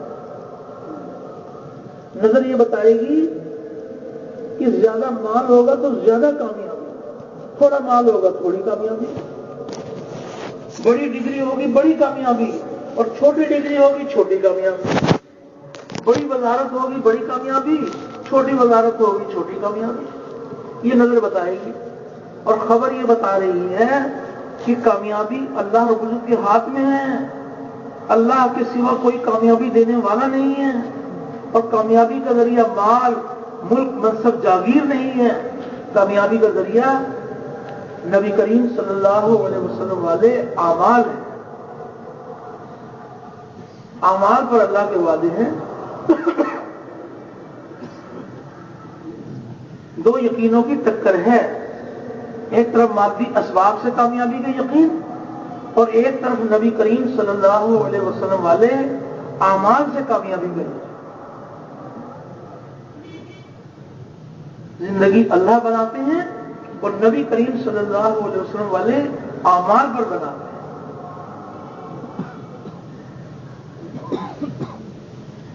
یہ مادی اسباب یہ امتحان کے طور پر ہیں۔ تاجر کو تجارت کا سبب امتحان کے طور پر دیا جاتا ہے، یہ دیکھنے کے لیے کہ تاجر اپنی تجارت میں اللہ کے حکم کو نبی کے طریقے سے پورا کرتے ہیں۔ جس کا یقین ہی ہے کہ کامیابی کا ذریعہ نبی کریم علیہ الصلوۃ والسلام کے اعمال ہیں، وہ اگر تجارت کرے گا تو تجارت کی منڈی میں جانے سے پہلے رک جائے گا، مفتی صاحب کی خدمت میں حاضر ہوگا کہ مفتی صاحب میں یہ تجارت کرنا چاہتا ہوں، حق تعالی شان میری تجارت کی شکل کو دیکھ کر مجھے کامیاب نہیں کریں گے بلکہ وہ میرے اعمال پر کامیاب کریں گے۔ تو آپ مجھ پر یہ احسان فرمائیں کہ مجھے تجارت کے مسائل سکھا دیں تاکہ میں تجارت میں اللہ کا حکم نبی کا طریقہ زندہ کروں۔ صرف تجارت کامیابی کا ذریعہ نہیں بنے گی بلکہ تجارت میں اللہ کا حکم نبی کے طریقے سے پورا کرنے پر اللہ پاک زندگی بنائے گا۔ تو یقین کی بات ہے، جس کا یقین یہ ہے کہ کامیابی کا ذریعہ نبی کریم علیہ الصلوۃ والسلام کے اعمال ہیں، تو مزدوری کرے گا تو مزدوری میں اللہ کا حکم نبی کا طریقہ زندہ کرے گا۔ جس نے یقین سیکھا ہوا ہوگا کہ کامیابی اللہ رب العزت کے ہاتھ میں ہے اور کامیابی کا ذریعہ نبی کریم صلی اللہ علیہ وسلم والے اعمال ہیں، تو وزارت کی کرسی میں بیٹھے گا تو وزارت کی کرسی میں بیٹھنے سے پہلے مفتی صاحب کی خدمت میں حاضر ہوگا کہ مفتی صاحب اللہ کی طرف سے یہ امتحان آ گیا، وزارت کی کرسی ملی، تو آپ یہ مجھ پر احسان فرمائیں کہ اس کے کیا مسائل ہیں، وہ مجھے سکھا دیں۔ حق تعالی شان میری وزارت کی کرسی کو دیکھ کر مجھے کامیاب نہیں کریں گے بلکہ وہ میرے دل کے یقین کو دیکھیں گے اور میرے اعمال کو دیکھیں گے، تو آپ مجھے اس کے مسائل سکھا دیں۔ جو وزیر اپنی وزارت میں اللہ کا حکم نبی کا طریقہ زندہ کرے گا، حق تعالی شان اپنی قدرت سے اس کو کامیاب کرے گا، اور جو وزیر اپنی وزارت میں اللہ کے حکم کو توڑیں گے اور نبی کے طریقے کو چھوڑیں گے تو اللہ پاک اپنی قدرت سے ان کو ناکام کرے گا۔ اس کا یقین ہمارے دلوں میں اتر جائے۔ اس لیے ایک گزارش کی جا رہی ہے، ایک ہے نبی کریم صلی اللہ علیہ وسلم والے مبارک طریقوں کو سیکھنا، ایک ہے آپ کے مبارک طریقوں کو سیکھنا اور ایک ہے آپ کے مبارک طریقوں میں کامیابی کا یقین سیکھنا۔ جو صرف آپ کا طریقہ سیکھ لیں گے اور آپ کے طریقوں میں کامیابی کا یقین نہیں سیکھیں گے، وہ کبھی آپ کے طریقے پر چلیں گے اور کبھی آپ کے طریقے کو چھوڑ دیں گے، اور جو آپ کے طریقوں میں کامیابی کا یقین سیکھ لیں گے، جو آپ کے طریقوں میں کامیابی کا یقین سیکھ لیں گے، وہ ہر حال میں اللہ کے حکم کو نبی کے طریقے سے پورا کریں گے۔ جب یقین یہ ہے کہ کامیابی کا ذریعہ نبی کریم علیہ الصلوۃ والسلام کے اعمال ہیں، تو یہ اعمال کا خزانہ جمع کریں گے اور اعمال پر اللہ پاک زندگی بنائیں گے۔ تو برملا اس بات کی دعوت دی جائے کہ مال سے، مال والوں سے اور ملک سے، ملک والوں سے زندگی نہیں بنتی، زندگی اللہ پاک ہی بناتے ہیں اور نبی کریم صلی اللہ علیہ وسلم والے اعمال پر بناتے ہیں۔ سونے چاندی سے اور سونے چاندی والوں سے اور کارخانوں سے اور کارخانے والوں سے زندگی نہیں بنتی، زندگی اللہ پاک ہی بناتے ہیں اور نبی کریم صلی اللہ علیہ وسلم والے اعمال پر بناتے ہیں۔ عملوں سے کامیابی کا یقین دلوں میں اتر جائے اور مادی شکلوں سے کامیابی کا یقین دلوں سے نکل جائے۔ اس لیے یہ بات عرض کی جا رہی ہے کہ ہم سب کے سب یہ جتنے مادی اسباب ہیں، ان مادی اسباب کی نفی کریں، نبی کریم علیہ السلام کے اعمال سے بات کریں کہ آپ کے اعمال پر اللہ پاک زندگی بنائیں، دنیا کی بھی اور آخرت کی بھی. تو برملا اس بات کی دعوت دی جائے کہ سونے چاندی سے اور سونے چاندی والوں سے اور کارخانوں سے اور کارخانے والوں سے زندگی نہیں بنتی. زندگی اللہ پاک ہی بناتے ہیں اور نبی کریم صلی اللہ علیہ وسلم والے اعمال پر بناتے ہیں. ڈگری سے اور ڈگری والوں سے اور عہدوں سے اور عہدے والوں سے زندگی نہیں بنتی.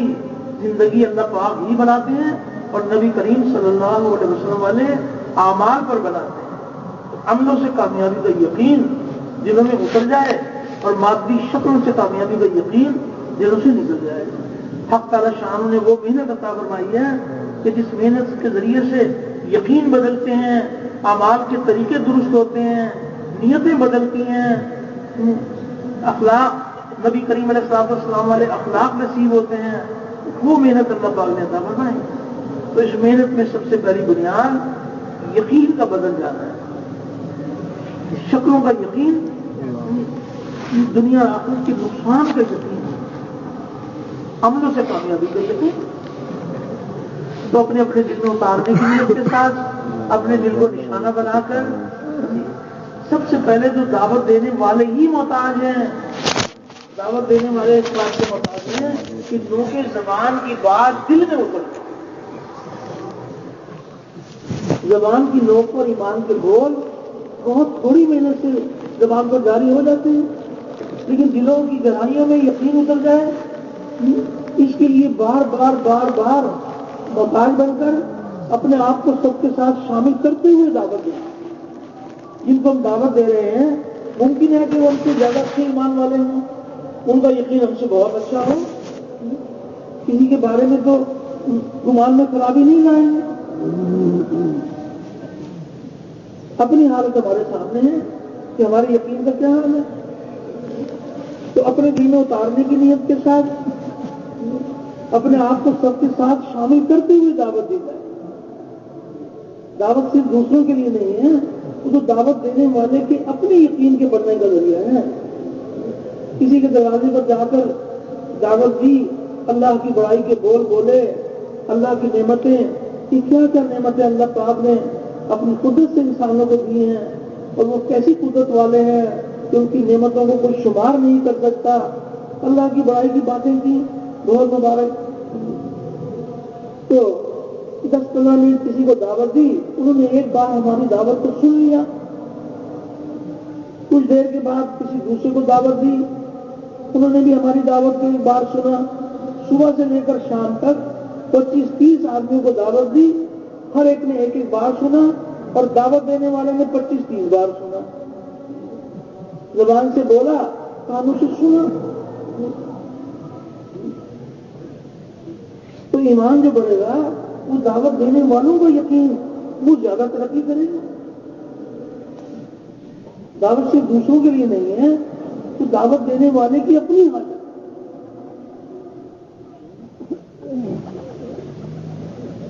تو برملا اس بات کی دعوت دی جائے کہ کامیابی اللہ رب العزت کے ہاتھ میں ہے. اللہ کے سوا کوئی کامیابی دینے والا نہیں ہے، اور کامیابی کا ذریعہ مال، ملک، منصب، جاگیر نہیں ہے. کامیابی کا ذریعہ جناب نبی کریم صلی اللہ علیہ وسلم والے اعمال ہیں. زندگی اللہ بناتے ہیں اور نبی کریم علیہ السلام کے اعمال پر بناتے ہیں. اس دعوت کو لے کے پھرنا اور اوروں کو پھرنے کے لیے تیار کرنا، اپنے اپنے دل میں اتارنے کی نیت کے ساتھ ایمان کے بول بولنا، محتاج بن کر سننا. اور اس کے لیے بھی محنت کی جائے گی کہ حق تعالی شانوں کے جو وعدے ہیں، اعمال پر اللہ کے وعدے ہیں. اعمال میں نماز کا عمل، اللہ اکبر، جس قدر اللہ پاک نے احکامات نازل فرمائے فرشتے کے ذریعے سے نازل فرمائے، لیکن نماز کا عمل حق تعالی شانوں نے اپنے پیارے حبیب علیہ السلام کو اپنے پاس بلا کر عطا فرمایا.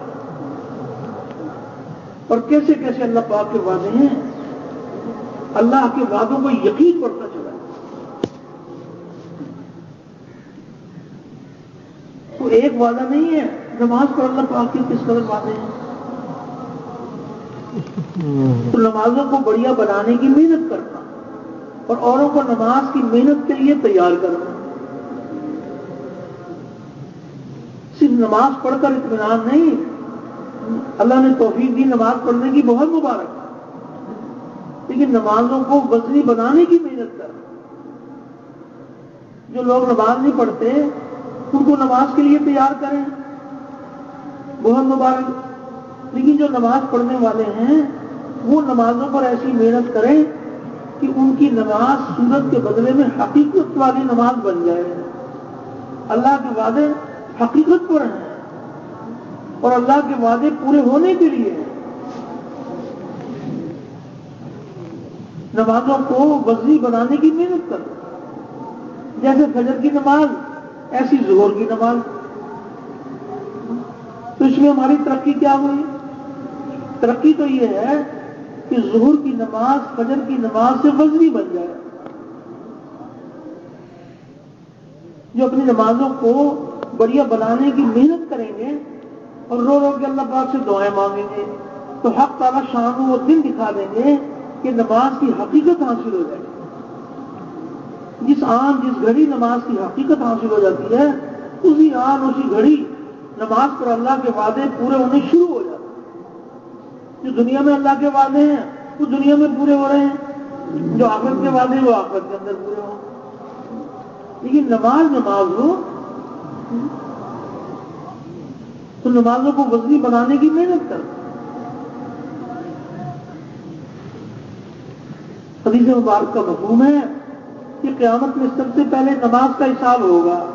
جس کی نماز اچھی اور پوری نکل آئی اس کے باقی اعمال بھی اچھے اور پورے نکلیں گے، اور جس کی نماز بری ثابت ہوگی باقی اعمال بھی برے ثابت ہوں گے. کس طرح اللہ پاک نے رہنمائی فرما دی. اب اس حدیث پاک کو سن کر ہم سب کے اندر یہ فکر پیدا ہو جائے کہ وہ اچھی نماز کہ جس کی بنا پر سارے اعمال اچھے نکل آئیں گے، اس اچھی نماز کی کیا کیا خوبیاں ہیں اور وہ ان خوبیوں کو نماز میں جمع کرنے کی محنت کرنا، تحقیق کرنا، اس بات کی تحقیق کرنا کہ جو اچھی نماز نکل آتی ہے اس کی کیا کیا خوبیاں ہیں، اس کی تحقیق کرنا اور ان خوبیوں کو نماز میں لانے کی کوشش کرنا. رو رو کے اللہ پاک سے دعائیں مانگنا کہ یا الہی ہمیں نماز کی حقیقت عطا فرما.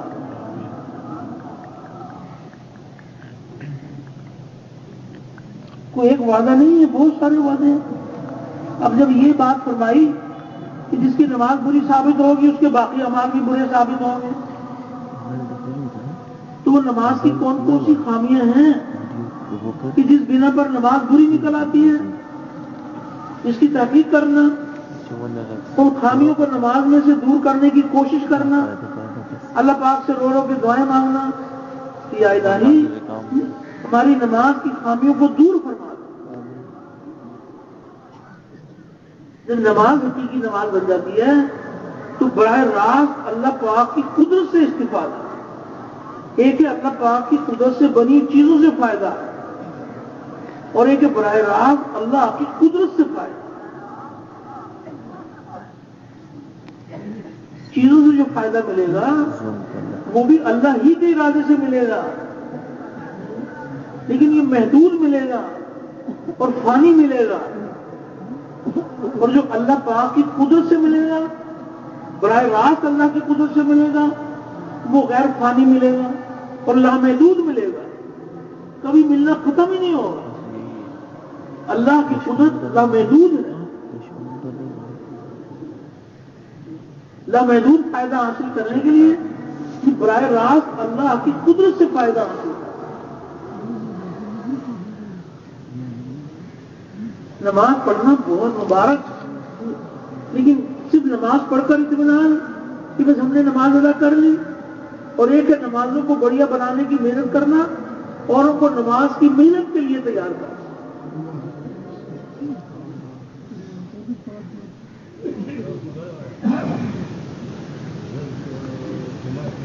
نماز کی حقیقت حاصل ہو رہی براہ راست اللہ پاک کی قدرت سے فائدہ. اور نماز کے ذریعے سے فرمایا کہ تعمیل احکام کہ جسم اور جسم کے تمام حصے اللہ کے احکامات کے پابند بن جائیں.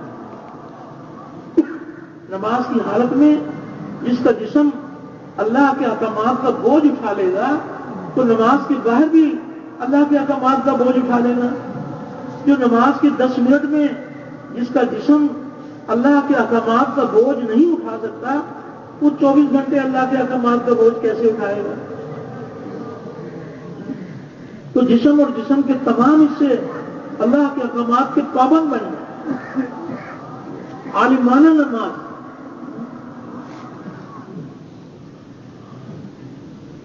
جسم کے تمام حصے اللہ کے احکامات کے پابند. نماز کی حالت میں آنکھ اللہ کے حکم کی پابند. نماز کی حالت میں کان اللہ کے حکم کے پابند.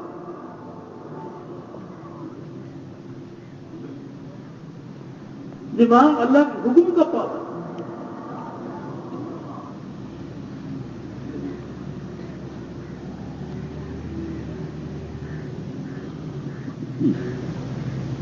مالک کے حکم کو پورا کرنا ہے تو جسم کے تمام حصے اللہ کے احکامات کے پابند بن جائیں.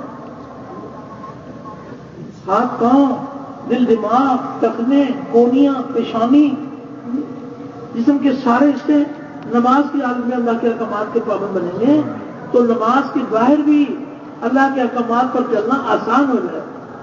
جس کا جسم نماز کے 10 منٹ میں اللہ کے احکامات کا بوجھ نہیں اٹھا سکتا تو کیسے امید کی جا سکتی ہے کہ 24 گھنٹے اللہ کے احکام کے پابند بنے؟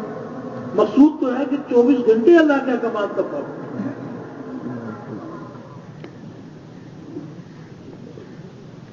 تو نمازوں کو بڑھیا بنانے کی محنت کرنا اور نمازوں کی محنت کے لیے ہر ایک کو تیار کرنا. رو رو کے اللہ پاک سے دعائیں مانگنا یا الہی ہمیں نماز کی حقیقت عطا کرنا.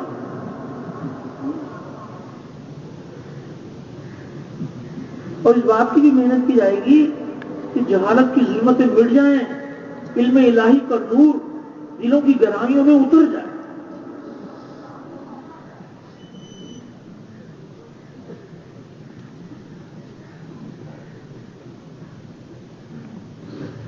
علم والوں کے اللہ پاک کتنے قدردان ہیں. علم کا کیا درجہ ہے, علم والوں کا کیا درجہ ہے. ایک حدیث مبارک کا مفہوم ہے, نبی کریم علیہ الصلوۃ والسلام نے ارشاد فرمایا کہ یا تو تم عالم بنو یا طالب علم بنو یا علم کو توجہ اور دھیان کے ساتھ سننے والے بنو یا علم اور علم والوں سے محبت کرنے والے بنو. اور 5ویں قسم کے نہ بنو ورنہ ہلاک ہو جاؤ. اور 5ویں قسم یہ ہے کہ علم اور علم والوں سے بغض رکھنا. اللہ تعالیٰ ہم سب کی حفاظت فرمائے. کتنے آداب سکھائے گئے, علم کا کیا مقام ہے, علم والوں کا کیا مقام ہے. جس کے دل میں علم کی قیمت آ جائے گی تو علم والوں کی قیمت بھی اس کے دل میں آ جائے گی. جس کے دل میں علم کی قیمت نہیں ہوگی تو علم والوں کی قیمت بھی دل میں نہیں آئے گی. جہالت کی ظلمتیں مٹ جائیں, علم الہی کا نور دلوں کی گہرائیوں میں اترتا چلا جائے.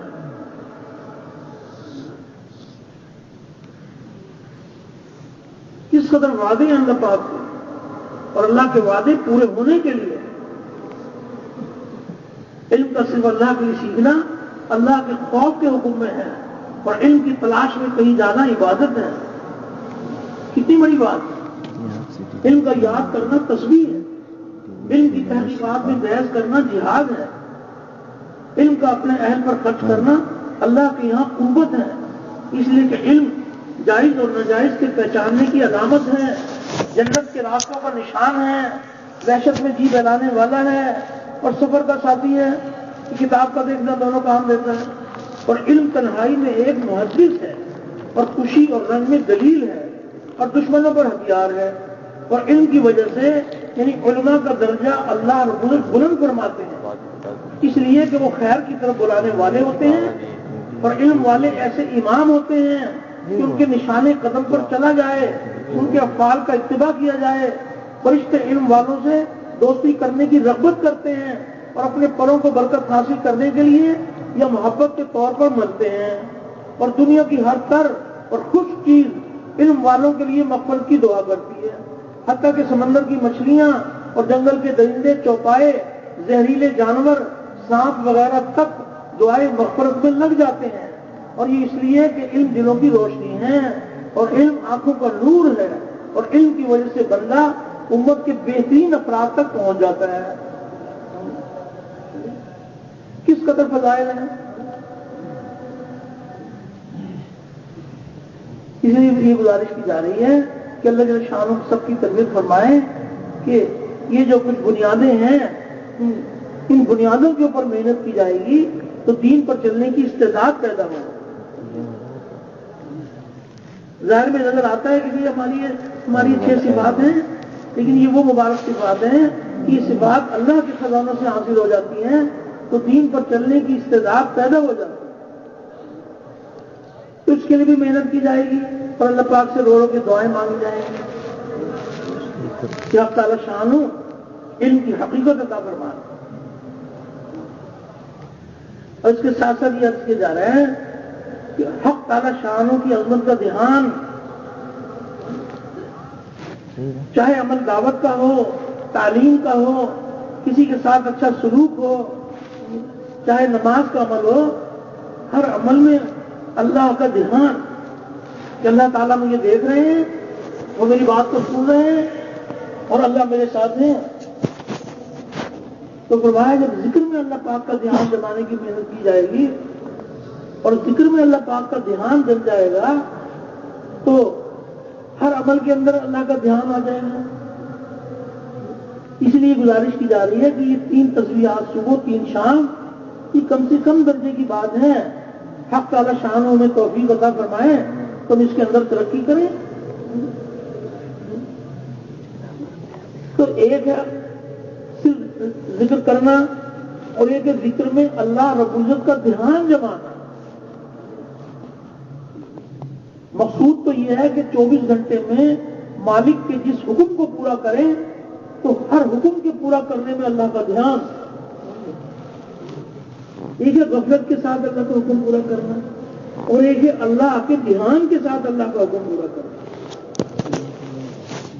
کس قدر عمل کا وزن بڑھ جائے گا جس عمل میں اللہ کا دھیان ہو۔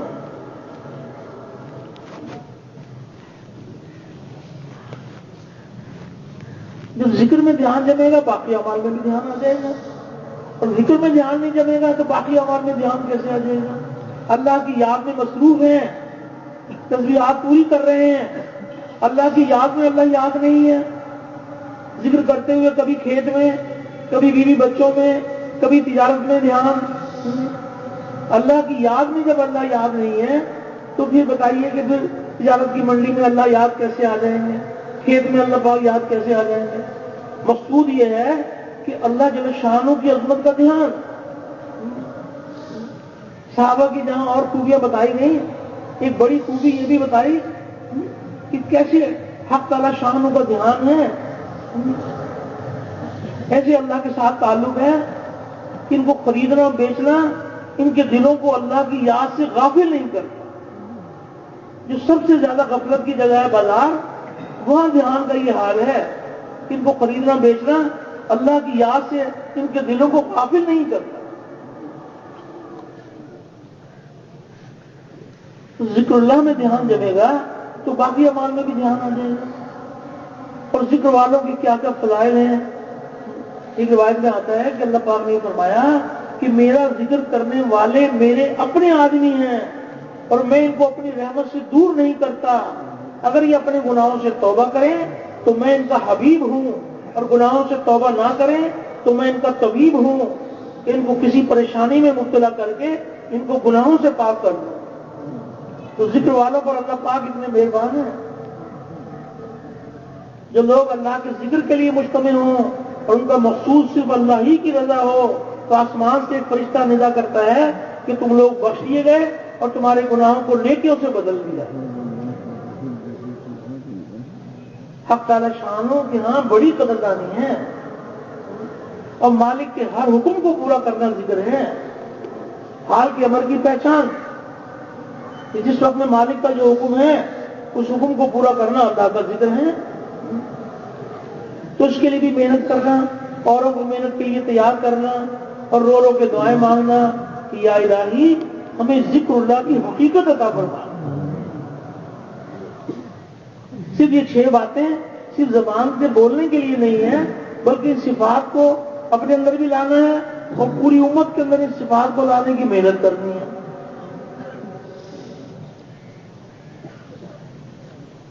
اس کے لیے بھی محنت کی جائے گی۔ اس کے ساتھ ساتھ جس مخلوق کے ساتھ بھی ہمارا معاملہ ہو، ہر ایک کے ساتھ نبی کریم صلی اللہ علیہ وسلم والی پابندیوں کے ساتھ حسن سلوک۔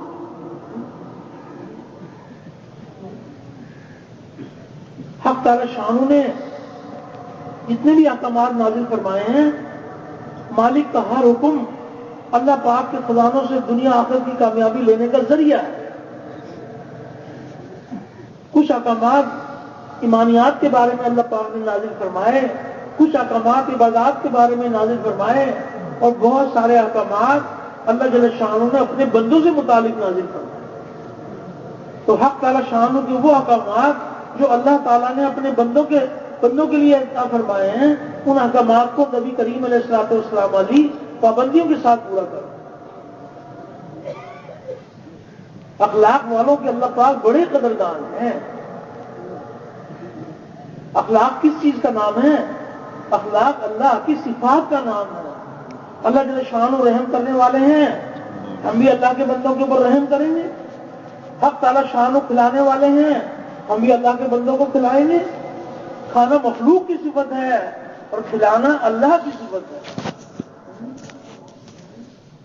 حق تعالی شانہ پردہ